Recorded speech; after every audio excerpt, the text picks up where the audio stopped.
বাংলাদেশ উন্নত হয়েছে ঠিকই, কিন্তু বাংলাদেশের সমাজ ব্যবস্থার উন্নতিটা একটু বেশি হয়েছে। জাতি ধ্বংসের অতল গভীরে হারিয়ে যাচ্ছে আমাদের এই সমাজ ব্যবস্থা। এরকম নোংরা সমাজ ব্যবস্থা জাতি কখনই চায় না। ঠিক বলেছো। আসসালামু আলাইকুম, দিস ইজ রুস্টার বিপ্লব। ভিডিওটা শুরু করার আগে বলে দিচ্ছি, আজকের ভিডিওটা কোনো ছোট বাচ্চাদের জন্য নয়। আর হ্যাঁ, আজকের ভিডিওটা সতর্কমূলক ভিডিও, রোস্টিং ভিডিও নয়।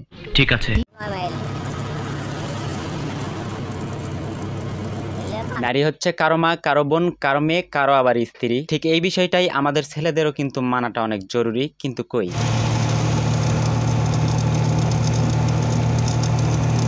নারী নিজের সম্মান বিক্রি করতেছে পথে ঘাটে, আর পুরুষরা তার সুযোগ পেলে নিচ্ছে লুটে। এই অবস্থা কিন্তু রাতারাতি তৈরি হয় নাই, ধাপে ধাপে তৈরি হয়েছে।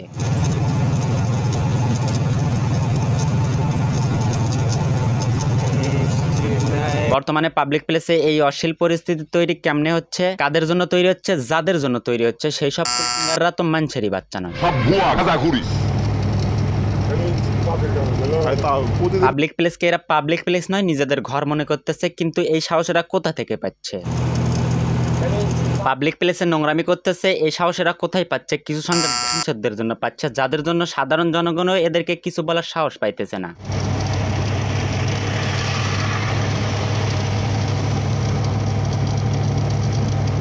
মানে ভাই, তোদের কারেন্ট যে বেশি সেটা আমি ভিডিও দেখেই বুঝতে পারছি। নোংরামি করবি ভালো কথা, নিজের ঘরে গিয়ে কর, না হলে হোটেল বুক কর। তোরা পাবলিক প্লেসে কেন?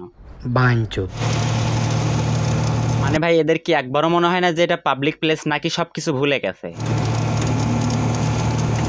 এই ভিডিওটা দেখে অনেকেই অনেক মন্তব্য করতে পারে, এমনকি হুমকিও দিতে পারে। সেটা জেনেও আমি ভিডিওটা করতে আসলাম, কারণ ভিডিওটার মাধ্যমে অন্তত একজন সতর্ক হবে। নিঃসন্দেহে তুই ঠিক কথা বলেছিস। যাই হোক, শেষে একটা কথা বলবো, যারা বাবা মা আছেন, আপনাদের ছেলে মেয়ে কোথায় কি করতেছে একটু খোঁজ খবর রাখেন, না হলে কখন না কেউ আপনার ছেলে মেয়েকে নিয়ে ভিডিও বানায়। ওকে। আর হ্যাঁ, এখানে অনেকেই বলবে যে এরকম ভিডিও দেওয়া ঠিক হয়নি। তাদেরকে বলতেছি, ভিডিও কিন্তু তাদের ঘরে গিয়ে করা হয়নি, পাবলিক প্লেসে করা হয়েছে। আর পাবলিক প্লেসে ভিডিও করার স্বাধীনতা আছে। কথা কি ক্লিয়ার না ভেজাল আছে? ওকে, আজকে বিদায় নিচ্ছি, দেখা হচ্ছে নেক্সট ভিডিওতে। আর হ্যাঁ, আজকের ভিডিওটা অবশ্যই শেয়ার দেবেন। ধন্যবাদ, আল্লাহ হাফেজ। নোংরামি করবি, রোস্টিং হয়নি। আমি বিপ্লব, রোস্টার বিপ্লব।